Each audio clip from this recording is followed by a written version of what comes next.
In this short video, I'm just going to show some still images of how I replaced the door hinge bobbins. The Lotus Elan doesn't have standard, or what you might think of standard hinges.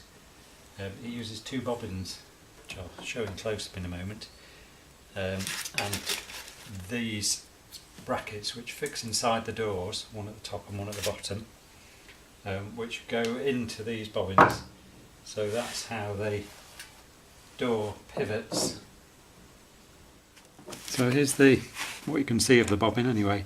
It's a hemisphere, it's got a little hole in the bottom, same idea in the top, and a hemispherical nylon piece fits into that, and that's what it rotates on. And this particular card had a pretty hard life in its first few years, and the bobbin and the nylon piece that goes into it were very worn. I'll show some close-ups of those. And you can imagine as it gets dirt in it and it's used, it just acted as dirt would act as grinding paste. So I decided I ought to change the bobbins on these cars. Only the bottom ones, the top ones were fine. And this is the part, that's a new nylon piece. So this screws in, so you can adjust this up and down. This is a lock nut in effect, or a lock screw that goes in the back. Just once you've adjusted that, holds it in position. There's a hex, or is it a square hole on the back of this. So with that loose, you can put a square drive down with this fitted in the door, and you can adjust the position of that, which will move the door up and down as well.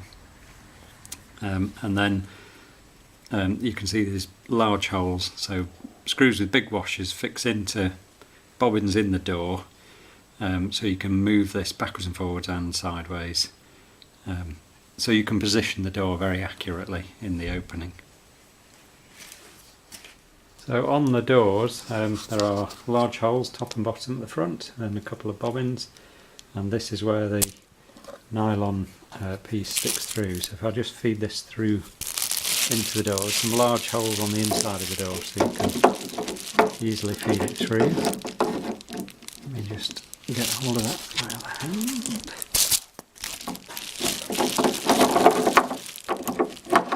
So when it's fixed in place, you can see it's got plenty of room for adjustment, and that becomes the pivot for the door, top and bottom. I should give a shout out to Sue Miller for this bobbin replacement technique. In the document she supplies with a parts list, small tips to enhance your Elan, she has got Elan door improvement fit number 5. Look at the metal cut bobbins in the sills. If it's possible, they will have worn to an elliptical shape, allowing the plastic bobbins to move sideways.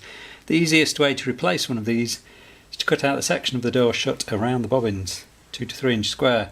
Make up a flat square of mat, about 3 layers, then cut a hole in the centre of it and laminate the new bobbin. Now fit this little panel into a square hole you've cut and laminated in. Sounds complicated, but it's easier than trying to just cut out the bobbin and replace it, and the new bobbin will not wriggle loose. So that's the technique I've used, as you'll see. These are the old bobbins that I cut out of the car, and you can see they're very worn, and the nylon piece, again you can see if I rotate it around how worn away it is. So if you try and fit that neatly into here, it just rattles around.